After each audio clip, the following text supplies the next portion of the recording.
This evening I'm looking at a customer's repair. This is a TIAC cassette deck model RH500. He's got another one of these that has got a serious mechanical problem with the transport. And every now and then it will work, and then it will all get itself out of synchronization. Oh, okay, and it's also got automatic cassette load. What happens is it will work for a while. I can get it to work for a while, get it back into resynchronization again, but then it loses its synchronization and just locks up. You can't do anything with it. So he's bought a second model, or a second example, and this is it. You're going to have a look at this evening.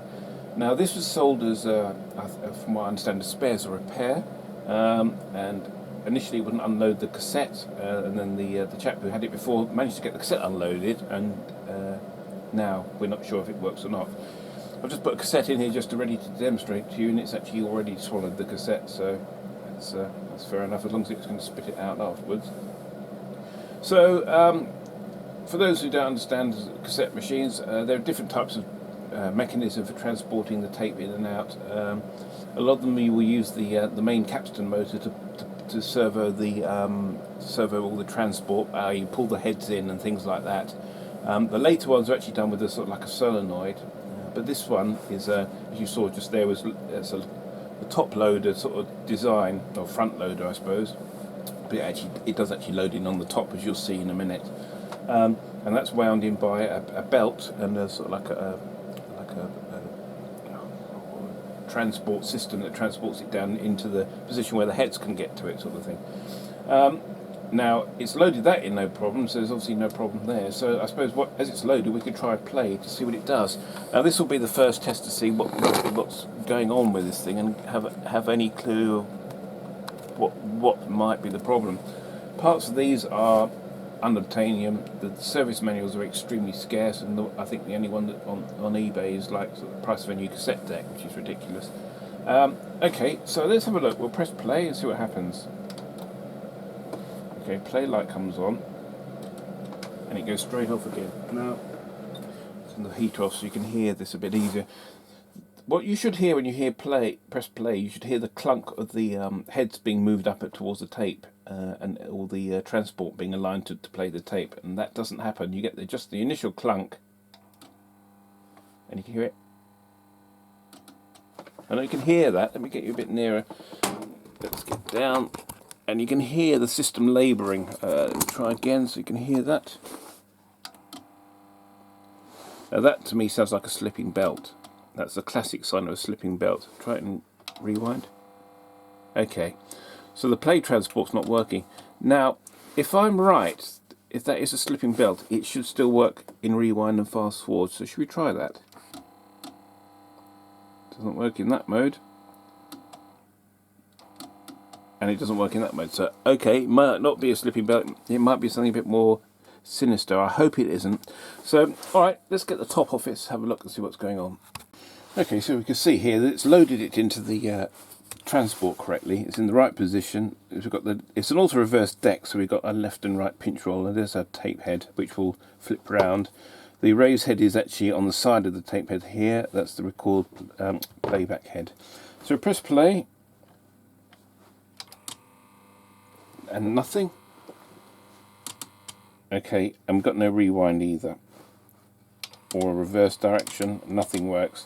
So let's get this transport out of the actual deck itself, and then we'll see if we can work out what's going on. So let's unplug it. Oh, let's eject the tape first, because we're going to have to get it out the front.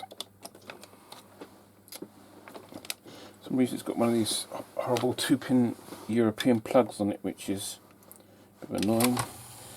Okay, get the cassette out. This is the trouble when you get to all these complexities of loading things, like rather just dropping a cassette in. Anything that's slightly worn will show up after a couple of years. Like any belt that's a bit weak, a bit slippy, will show up. So okay, it's disconnected from the mains. Let's get this transport out. So I might as well do this live on camera so you can see what I'm doing. So it looks like it's actually this has been out before, I think, because these screws are not very tight. So we've got 4 screws. What we might have to do is actually wind this mechanism out slightly. We can do that, should be able to do that from the front by winding the gear around. Go. Because this sometimes is a bit difficult to slide out, so we get that front unloaded slightly. A bit better view. It's as wide as I can go on the lens, I'm afraid.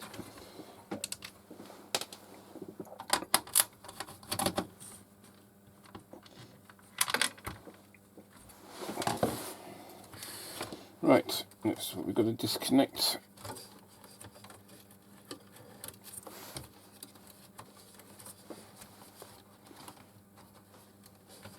Okay. Well, maybe it hasn't been out actually because the cable ties are all still connected. We've got to connect to the motor system there. Pops out. And we've got some wires that go to the audio. So let's just see if we can lift this out without disconnecting that. The screws out. Around the side.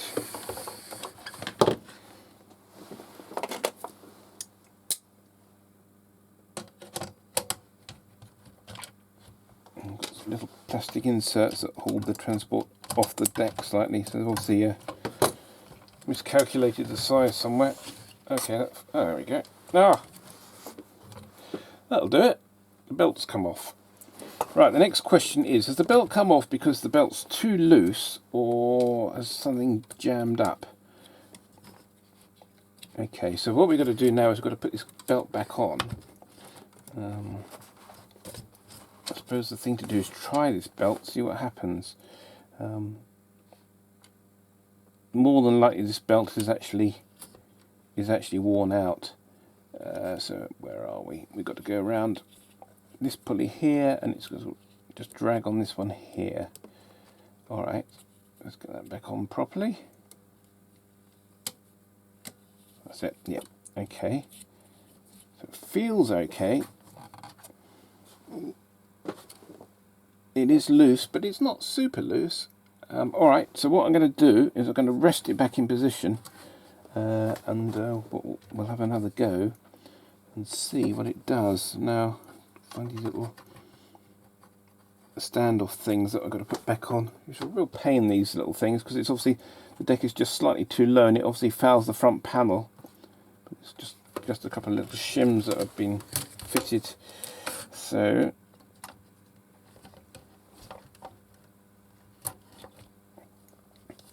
I hope this one works. I've spent a lot of time on the other one trying to get it to go, with no success. So I'm hoping this one will work a bit better. Getting everything back in position again.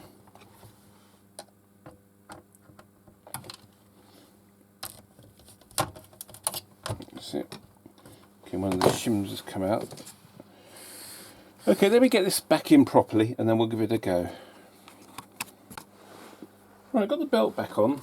Did actually, it's done its auto loading thing again. I did notice that the 2 screws that hold the front of the transport in, the plastic pillars are broken. So I don't know if it's been dropped or something, and that could explain why that belt's come off. So let's try it. Loaded I think a cassette that's got audio on it, so we'll just try it and see if it works. Yep, it's doing something. Okay, fast forward. It's working fine. Let's bring you in so you can see the transport working. Not that easy to see on this one actually because of the stuff's in the way. As you can see, let's turn it around a bit so you can see the cassette spools. So let's try it again. Now obviously it's working fine at the moment. What I'll do is I'll run it through on auto reverse. Spin on a bit. Stop. I think It's doing this is I think this is what they call what they used to call a queuing system. It's looking for an audio track. It looks like it's, there we go, looking for music. There we go. No, it seems to be working fine.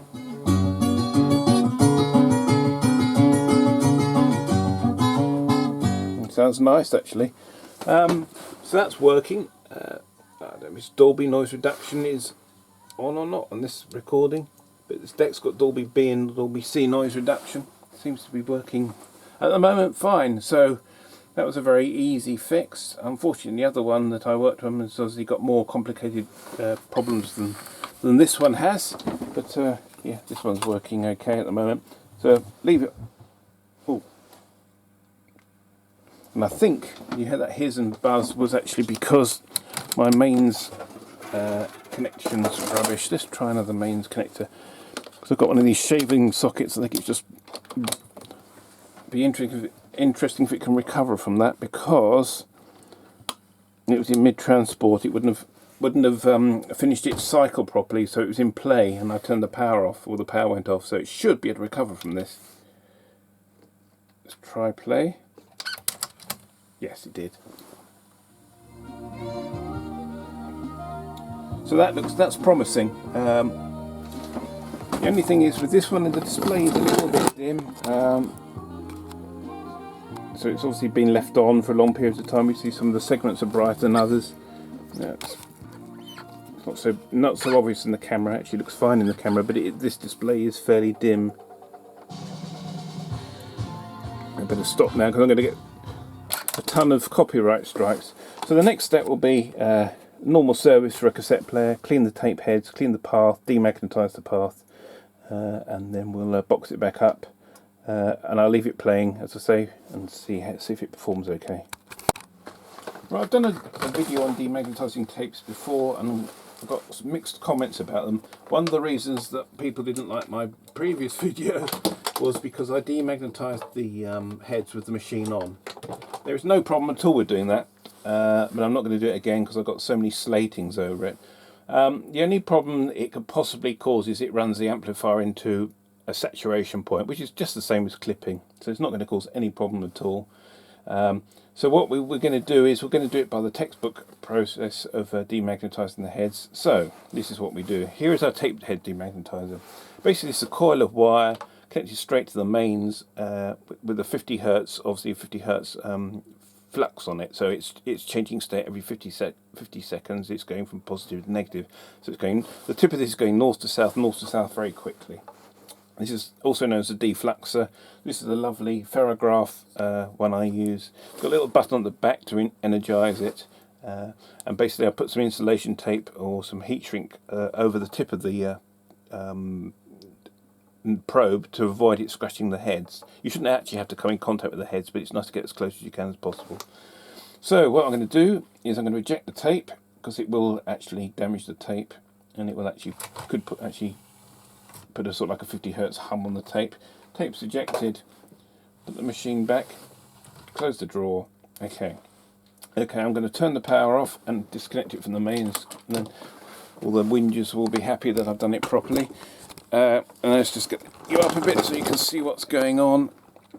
So the transport system is here. Now the parts we're interested in is anywhere where the tape passes. Most important parts of the tape heads, here and here. The capstan, the main capstan, there's two capstans on this, it's an auto reverse deck. The pinch rollers obviously are rubber, but the centre shafts are probably steel. And any other points around this area that you want to demagnetize. Right, it's an important process you have to do with these. You don't just hold it next to it and then take it off and unplug it. You need to progressively increase the magnetic field, and I'll explain what I'm doing now. So I'm about a metre away from the tape heads and the tape transport system. I'm pressing the field. The field is energized. I'm moving slowly towards the machine, slowly increasing the AC flux on it, going round. I can feel the vibration through the probe around all the tape transport part, especially around the heads, very slowly. Go backwards and forwards very slowly, and then holding the button, you move away very slowly, and that AC waveform is diminishing away. And the idea of that is you'll go down to a very small amplitude, and you'll be right in the middle of a north or a south pole, and then basically you're totally demagnetized. That's it. That's demagnetized. The head tips path has been demagnetized. It'll be a case of just cleaning the heads now and doing a function test on it. Okay, the last part of the procedure is to clean the heads and clean the pinch rollers and capstan. You can normally do it on the earlier decks with them actually running, but I'm just going to do this here. Just go over the heads. This is a cotton bud soaked in isopropanol. That's not great, is it? The way that head moves about. That's not. that is far from ideal. But I'm sure they're all like that. I'm not going to mess about with that, but that's not what you want. You need to have that head absolutely solid, so when it's in the right position it won't move, otherwise you get tape head alignment. That's pretty poor, I must admit. I'm not impressed with that. Go around the capstan and the other reverse capstan, and then just go around the pinch rollers. Normally I do this, as I say, in play mode. It's in pretty clean condition. You see a bit of dirt coming off on the cotton bud. So it's not bad. And the other one, as you can see,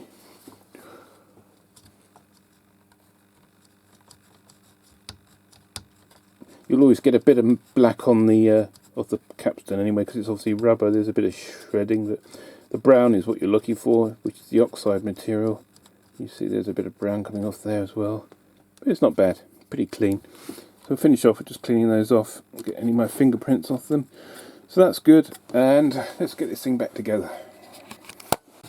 Okay, let's leave this playing back, let it do an auto reverse on its deck, leave it on for an hour or so. It looks like it's working fine now. So thanks for watching, more to come.